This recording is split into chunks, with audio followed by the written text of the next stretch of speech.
Bonsoir à tous, j'espère que vous êtes super en forme. Ou bien bonjour, hein, parce que moi c'est le soir. C'est le soir que je fais mes petits instants de lecture. Bon, je suis pas devant la caméra. Je suis derrière parce que je suis en mode chiffon. Bon, c'est pas grave, c'est comme ça qu'on lit le mieux, vous savez, avec le bon du vieux jogging, la paire de chaussettes et la moumoute sur les épaules. Enfin, bref, voilà. Alors, je vous ai choisi encore un extrait que j'ai adoré du livre que m'a offert notre très chère Lucie, que vous connaissez maintenant, du docteur Étienne Jalanque, La thérapie du bonheur. Donc, c'est pas des recettes miracles, hein, c'est vraiment très simple. Ça permet de dépasser les blocages et les inhibitions. Le docteur Étienne Jalanque expose ici sa manière de parcourir le chemin qui mène au bonheur avec entre autres l'utilisation de ses émotions, la gestion de ses peurs, la remise en question d'un comportement hérité de vieux traumatismes, d'idées reçues ou de certitudes erronées. Étienne Jalanque est docteur en médecine psychiatre. Au cours de sa longue pratique tant hospitalière qu'en cabinet, il a constamment axé ses recherches sur l'approche affective des psychothérapies et des relations humaines. Et vraiment, alors j'ai son autre livre aussi que j'ai commencé à explorer, la dynamique du pardon. Et évidemment, j'aime beaucoup. On fera des instants vidéo.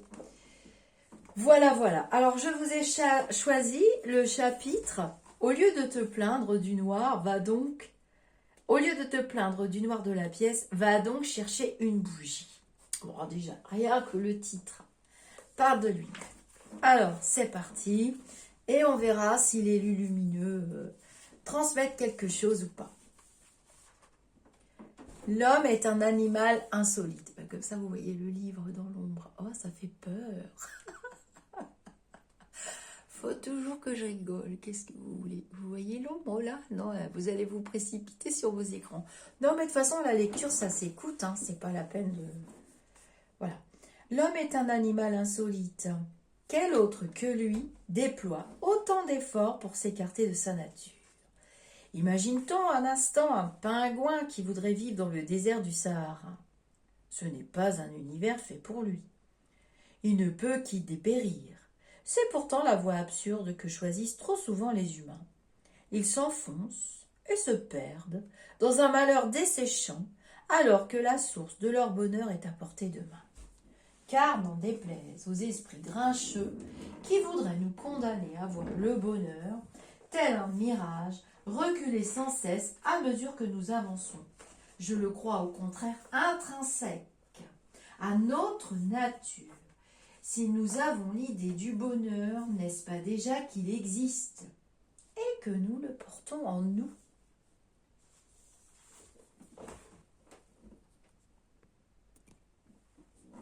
Et oui, nous le portons en nous. Mais quelle tâche difficile que d'en convaincre les gens.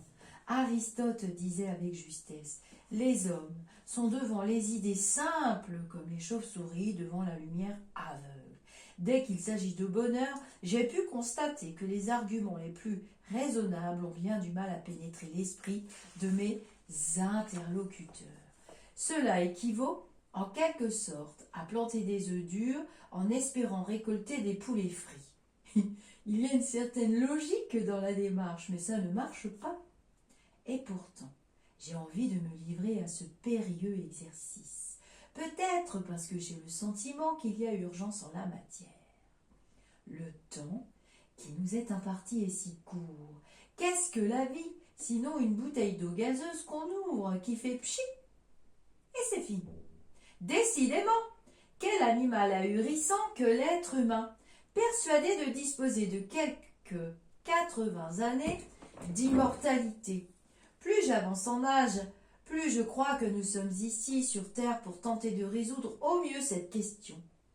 Comment, dans ce court laps de temps que dure l'existence d'un homme, parvenir au bonheur? Souvent, avec mes patients, j'ai recours à un truc thérapeutique qui consiste à leur dire « Si tu n'avais plus que 3 mois à vivre, qu'en ferais-tu? Que voudrais-tu vivre avant de mourir ?» Cette compression du temps les oblige à se recentrer sur leurs vrais désirs et à s'interroger sur l'essentiel. Mais, je le répète, je n'aurai pas la présomption de donner des recettes infaillibles. Il y a probablement 101 manières de parvenir au bonheur, peut-être même autant que d'êtres humains sur Terre. Mais il y a aussi des moyens sûrs de sombrer dans le malheur. Et le premier travail consiste à les éviter. J'ai vu trop souvent des patients s'égarer dans des voies sans issue pour ne pas chercher à en faire le détour lorsqu'elles se présentent sur mon chemin. Aussi, puis-je indiquer quelque chose se trappe au lecteur. On se méfie à juste titre des donneurs de leçons en matière d'art de vivre. Pourtant, chacun est prêt à admettre que pour bien apprendre la musique, il vaut mieux suivre l'enseignement d'un bon professeur. Il en va de même pour le sport, les mathématiques ou toute autre matière. Pourquoi ne pas suivre les conseils d'un homme qui peut revendiquer quelques expériences dans le domaine des maladies de l'âme? Car je tiens pour assurer que le bonheur se transmet et s'apprend. Encore faut-il de la patience, des efforts et une volonté qui ne recule pas devant les nombreuses et inévitables erreurs de parcours.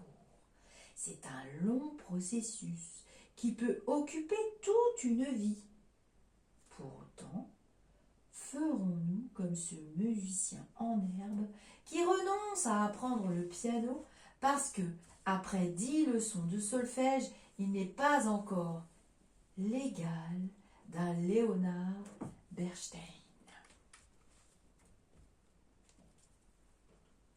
Je répète souvent à mes patients la maxime d'un maître zen pour laquelle j'ai une affection particulière. D'abord parce que je la crois vraie, ensuite parce qu'elle me fait rire.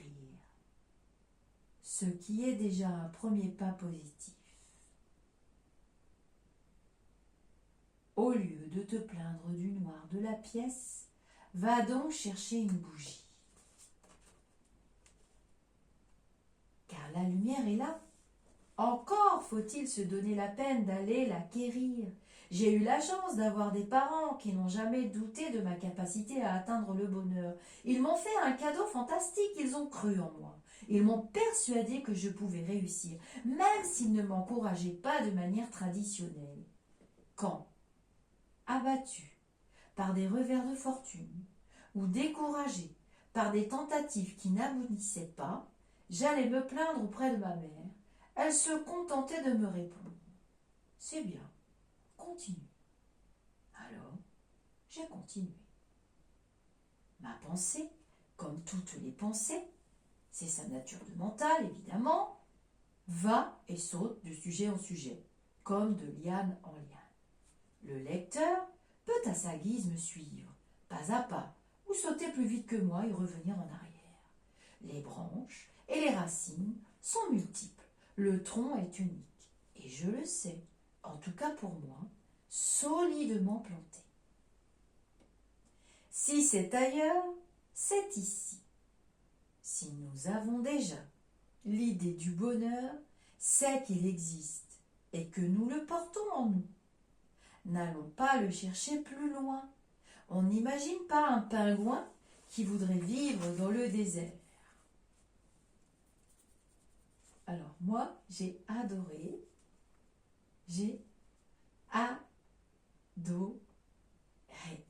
Je rajoute juste, je ne perds jamais. Soit je gagne, soit j'apprends. C'est signé Monsieur Nelson Mandela. Allez, je vous lis encore un autre passage. S'il y a la soif, c'est qu'il y a de l'eau. Si le bonheur est notre nature, comment se fait-il qu'un si grand nombre d'entre nous en soit aussi éloigné?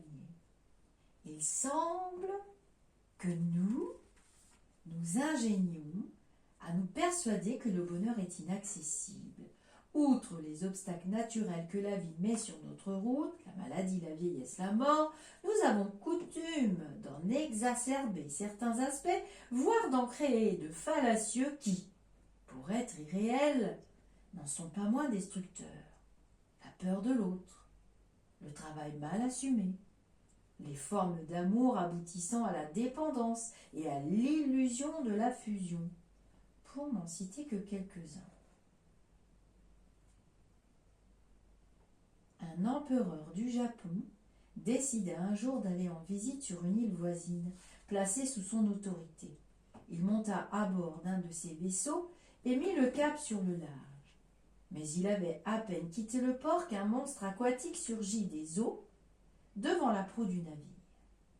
Effrayé par l'apparition soudaine de ce poisson gigantesque, l'empereur ordonna aussitôt de rebrousser chemin. Un mois plus tard, il fit une nouvelle tentative. Dès qu'il eut pris la mer, le monstre lui barra à nouveau le passage. Pendant des années, le scénario se reproduisit, si bien que l'empereur renonça enfin à ses voyages. Un jour que, parti à la chasse, il suivait les traces d'un cerf, le long d'une rivière, il vit derrière lui un grand remous agiter les eaux. C'était le monstre qui remontait le fleuve à sa poursuite. L'empereur piqua des éperons en direction de la source, mais le poisson ne se laissait pas distancer. Finalement, l'empereur se trouva acculé à la paroi d'une montagne. « Bon, eh bien, tue-moi, dit-il au monstre. Tu as gagné. Je t'ai évité tant que j'ai pu, mais maintenant, voilà. » « Majesté, lui dit alors le monstre, d'un air tout à fait amical. Enfin, je vous rattrape. Vous pouvez vous vanter de m'avoir donné du mal. Voilà des années que je vous cours après pour vous remettre les perles du bonheur. Comme le personnage de ce conte, nous passons notre temps à vouloir fuir ou contourner des obstacles que nous nous inventons. En fait, la seule chose dont nous devrions nous méfier, c'est de cette illusion qu'il existe des obstacles à notre bonheur. Parler d'obstacles, c'est déjà se placer dans une position paranoïaque. On pourrait tout aussi bien parler de propositions que la vie met sur notre chemin. Toute ma thérapie repose sur une phrase du grand texte indien, le Bhagavad Gita, qui dit « S'il y a la soif, c'est qu'il y a de l'eau. » Autrement dit, tous nos besoins sont parfaitement adaptés au monde, et en conséquence, nous avons les moyens de parvenir à la satisfaction physique comme spirituelle. Le monde ne nous est pas hostile. Dans le catastrophisme ambiant de ce changement de millénaire, un tel optimisme peut surprendre. Mais c'est ainsi. Je crois que notre planète n'est pas en train de sombrer, comme on voudrait nous le faire croire, mais qu'au contraire, elle flotte très bien. Le monde est riche, quoi qu'on en pense. Ses ressources ne sont pas épuisées. C'est l'aménagement humain qui dissonne. C'est donc à nous de nous améliorer, sans nous mettre la tête dans le sable, ni jouer les Cassandres. Jamais le monde n'a été aussi sûr. Jamais il n'a été aussi riche. Ses ressources sont absolument inépuisables. En somme, tout serait fait pour que nous soyons heureux, me demande-t-on. Pas exactement. Je dirais plus justement que tout est fait pour que nous puissions apprendre à être heureux. Car je ne suis pas en train de prétendre naïvement que tout est pour le mieux dans le meilleur des mondes. Le seul fait d'exister implique que nous ayons des problèmes à résoudre, des embûches à éviter. S'il n'y a pas de danger, il y a néanmoins des risques. Mais l'important, c'est de se sentir et de se savoir la capacité de surmonter ceci.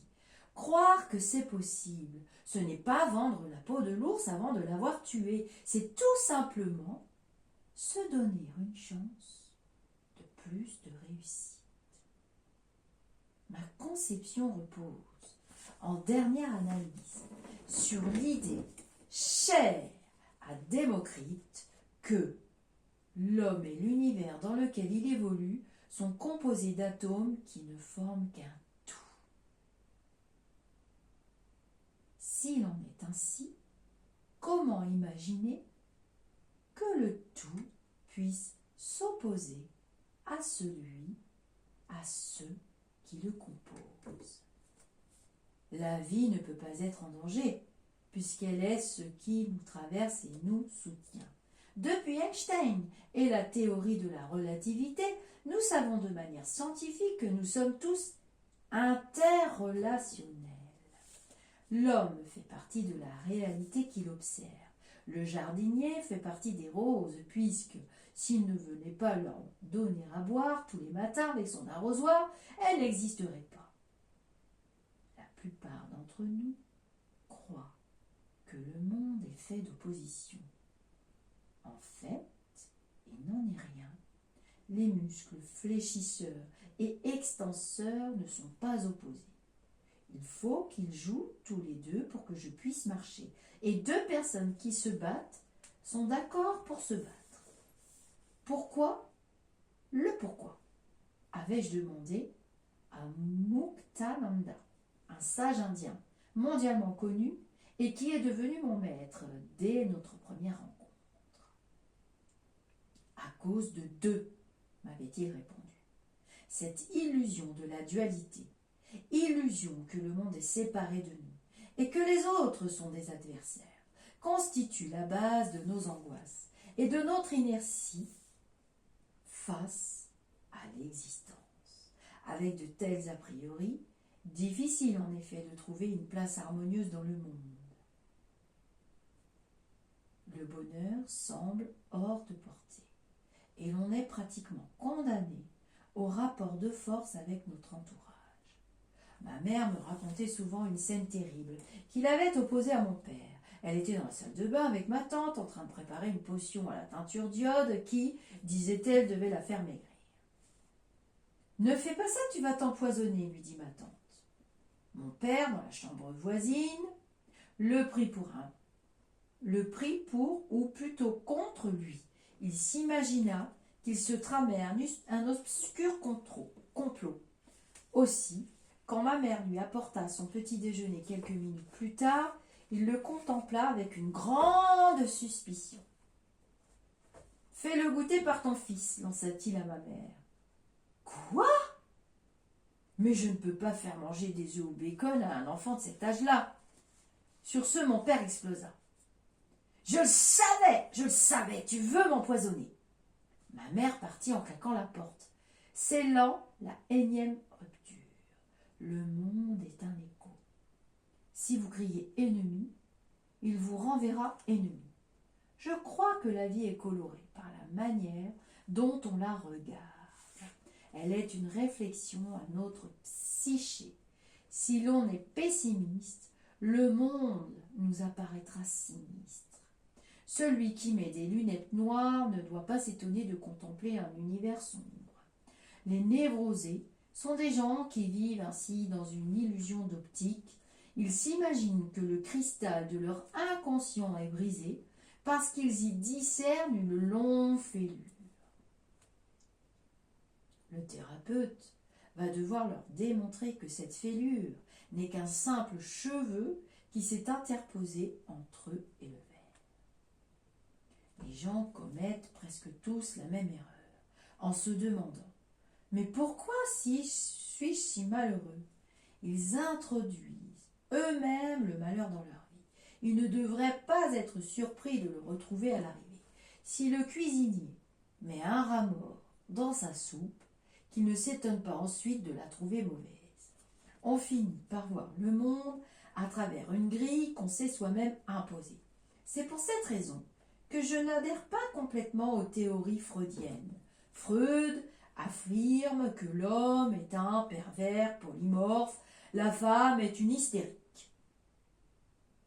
À la lumière de ces jugements, il explique tout tous nos comportements.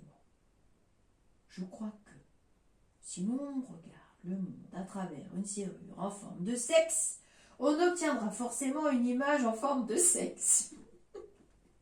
Excusez-moi, j'adore. Quand nous disons « je suis malheureux », nous nous identifions au malheur. Ce faisant, nous nous condamnons à ne voir que lui. En revanche, si nous disions « j'éprouve un sentiment de malheur », nous prendrions peut-être mieux conscience de tout ce que ce malheur doit à notre perception d'un monde conçu comme une suite d'obstacles. Ressentir le malheur et penser qu'on l'a réellement en soi sont deux choses totalement différentes. Le bonheur ne serait après tout qu'une approche différente d'une même réalité.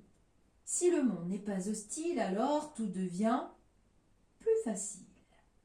Les portes s'ouvrent. L'autre m'accueille au lieu de me repousser. Je cesse de me battre contre des moulins à vent. Qui sait? Nous sommes peut-être là dans une autre illusion, dans une vue de l'esprit.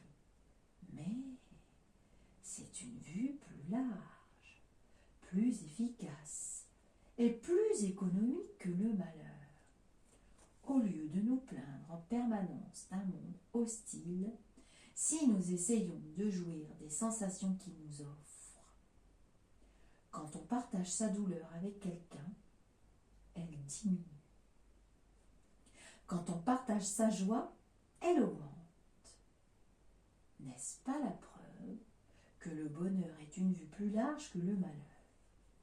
Quand on présente aux autres une tête de 6 pieds de long, on fait travailler plus de 60 muscles du visage.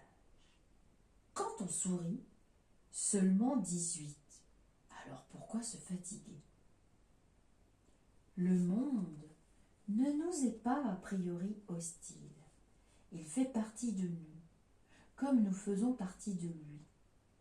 Ne l'abordons pas en ennemi. Souffrons des événements malheureux, mais ne disons pas « je suis malheureux ».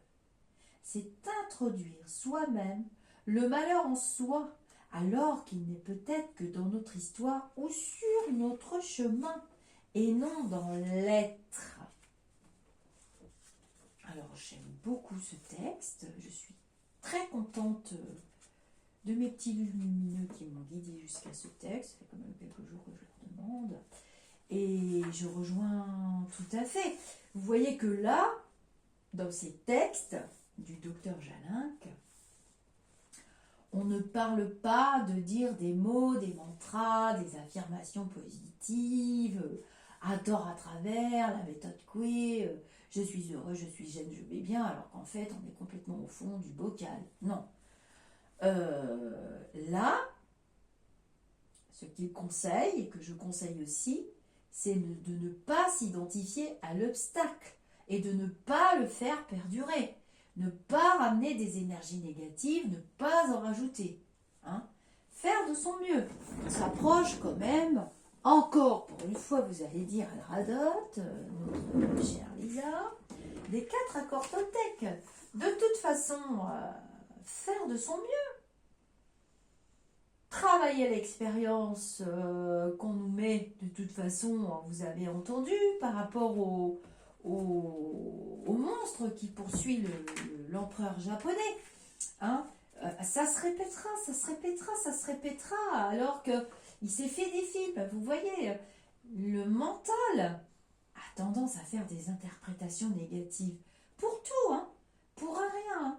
La soupe qui est trop chaude, le car qui est en retard, on ne regarde pas les trains qui arrivent à l'heure. Il y a quand même plus de trains qui arrivent à l'heure, seulement dès que nous sommes tout petits, dans nos sociétés occidentales surtout, on nous apprend ça, les phrases sont truffées de négations, déjà pour commencer, on nous apprend à juger tout le temps, c'est bien, c'est pas bien, c'est mal, c'est pas mal, on devient tous des névrosés finalement.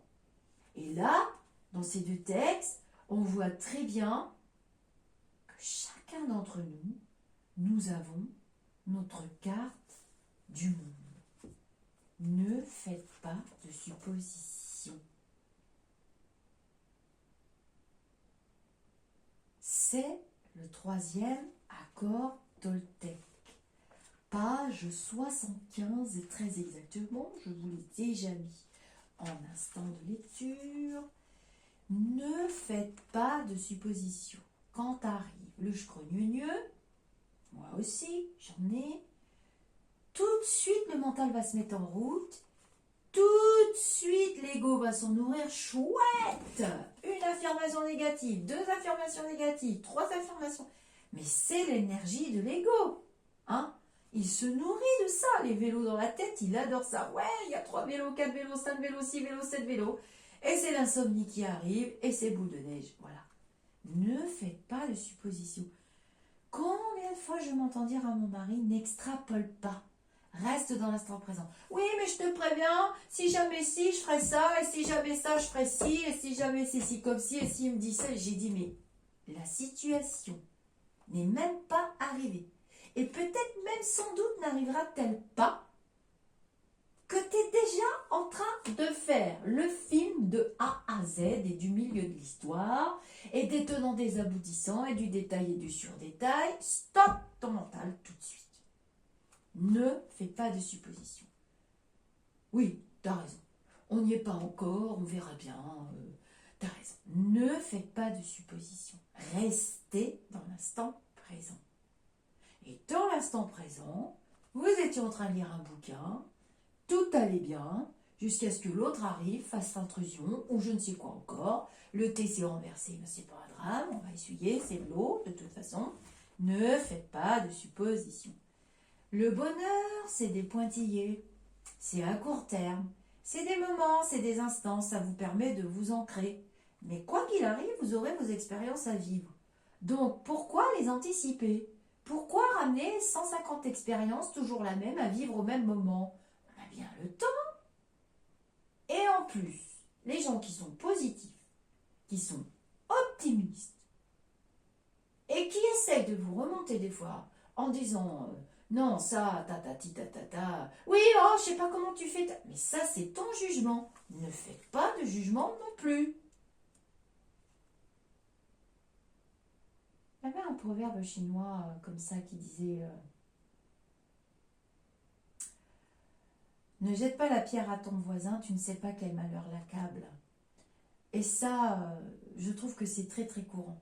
On voit aussi ce système de division qu'on vous apprend depuis tout petit, comme il en parle très bien dans le processus là, où on devient complètement névrosé, on le vit tous, depuis 2 ans bientôt dans l'histoire du virus, c'est ce qu'on nous enseigne, c'est ce que cette situation, on parle de la situation. Et pour certains, vous avez bien compris le système et vous êtes en train de comprendre l'expérience spirituelle que nous sommes en train de vivre et de quelle manière nous la vivons. Et nous avons tous notre carte du monde dans la tête imprimée, alors que c'est une expérience collective. La première chose qu'on cherche, c'est un bouc émissaire. Il en faut absolument un parce que c'est pas nous, c'est pas moi, c'est l'autre forcément. Donc déjà voilà. Et on oublie le pouvoir de l'acceptation et d'adaptation, comme il le dit très bien dans le livre. C'est pas par hasard que les lumineux m'ont envoyé cet instant. On s'adapte.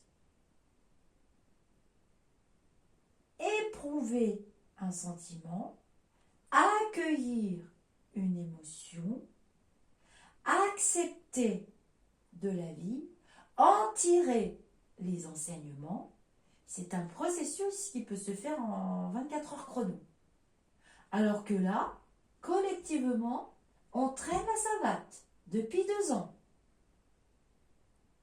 Bah oui, mais vous voyez bien qu'il y a des livres et que, au lieu de se dire pourquoi ça m'arrive, je suis malheureux, et gna gna gna gna gna, et pourquoi pas on se dirait mais qu'est-ce que j'apprends ? Oh, c'est quoi le challenge ? Quelle est l'expérience ? Comment je vais m'adapter ? Comment je vais la vivre cette expérience ? Ben moi, pendant cette histoire-là, j'ai vécu quand même une aventure avec vous. Il y en a beaucoup qui m'ont suivi. Et nous avons regardé semaine par semaine l'évolution. Nous en avons tiré vers le haut. Nous avons travaillé le pouvoir de l'acceptation. Nous avons travaillé la compassion. Nous avons travaillé la joie, l'humour, une forme de bonheur dans cette situation. Et nous n'avons jamais perdu la foi. Et nous avons compris que nous étions des êtres spirituels venus vivre des expériences. Quand on commence à raisonner comme ça, qu'est-ce qu'on se sent bien mieux? Qu'est-ce que tout paraît plus léger, alors que depuis tout petit, on nous apprend à voir tout en noir. Il a bien parlé, là, de l'histoire de voir tout en noir. Il y en a qui mettront des lunettes noires toute leur vie. On n'est pas obligé de les écouter. Et on n'est pas obligé de leur répondre, sauf s'ils sont en demande d'ouvrir la porte. Quand on ouvre une porte, c'est la lumière qui rentre dans la pièce. Faites l'expérience. Fermez les volets, ouvrez la porte, vous verrez que la lumière rentre dans la pièce. Et c'est pas le contraire. C'est pas l'ombre qui doit envahir. Vous avez vu la division naissante, vous avez vu les vagues contre les noms, etc., etc. Cependant, il y en a beaucoup d'entre nous qui ont compris que, voilà, ne pas être dans le jugement, c'est déjà un premier pas pour aller bien. Je ne dis pas que c'est un exercice facile. Et le docteur Jalanque, comme il l'a écrit, il le dit aussi, que ce n'est pas un exercice facile. Le prochain chapitre, c'est vivre, c'est choisir. Donc, je le marque pour vous. Parce que sinon, ça fait des vidéos longues. À moins que dans les commentaires, vous pensiez que la vidéo aurait pu être plus longue. Bon, c'est pas évident. En même temps, je m'occupe pas tellement du jugement parce que la chaîne doit rester un plaisir pour moi et ça l'est. Et je vous remercie, vous êtes de plus en plus nombreux, vraiment, pour de vrai. Je ne fais pas la course aux champignons, c'est pas la question. Mais c'est vrai. Alors, pour les nouvelles personnes qui arrivent, vous pouvez vous créer un compte YouTube et vous aurez une notification. Alors, il vous faut une adresse mail valide. Vous pouvez vous appeler Perlin Pimpin si vous voulez, parce qu'il y a des personnes qui veulent rester discrètes. Et vous recevrez une notification quand je fais les directs flash. Et les discussions, on discute, on échange, on pose des questions, on est je crois mieux, pas je crois mieux, c'est très sympa. Mais surtout, vous pourrez mettre des commentaires et vous pourrez vous abonner. Alors, dorénavant, j'accepte tous les pouces bleus. Il n'y a pas longtemps que je les demande. Je n'y ai jamais pensé. Et en fait, c'est sur les chats des abonnés qui disent les pouces bleus, les pouces bleus, les pouces bleus. Bon, pas d'accord. Les pouces bleus, pourquoi pas. J'ai beaucoup travaillé sur moi-même. J'ai beaucoup avancé. Et j'ai appris à faire taire mon ego et mon mental. Et c'est vrai que j'essaye de vous transmettre du mieux que je peux. C'est pas c'est pas un travail, c'est pas ma profession, on va dire ça comme ça. Mais je reçois des enseignements de mes enseignants spirituels, je reçois des livres, des littératures, des textes, je reçois les thèmes.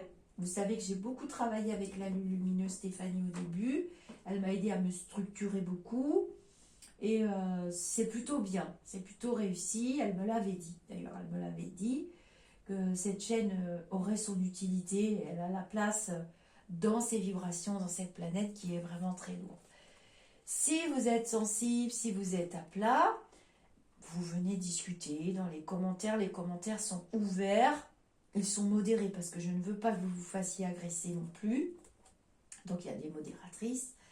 Et puis vous avez aussi le groupe Facebook qui est un plus petit comité, on va dire ça comme ça, et dans lequel je fais régulièrement des interventions, des animations, mais comme c'est intime et que on reçoit des confidences à propos des défunts, parce qu'il y a quand même des contacts défunts, il y a des taux vibratoires, il y a des jeux, il y a des gens qui autogèrent le groupe, en fait, des personnes qui s'investissent, ça leur plaît, c'est leur moment à eux.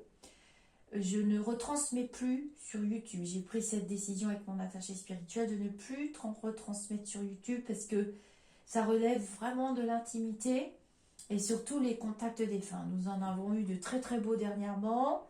Nous avons des médiums dont c'est pas la profession, mais comme nous sommes en élévation vibratoire, il y a des personnes qui ont leurs facultés spirituelles qui s'ouvrent. Et donc, c'est très coûteux pour elles et pour eux, enfin, il y a des hommes aussi, de retranscrire leurs ressentis, d'apporter leur aide aux familles et de traverser la barrière de l'ego et du mental. Et donc, ce n'est pas retransmis sur YouTube. Avant, je retransmettais les entre nous, on appelait ça entre nous.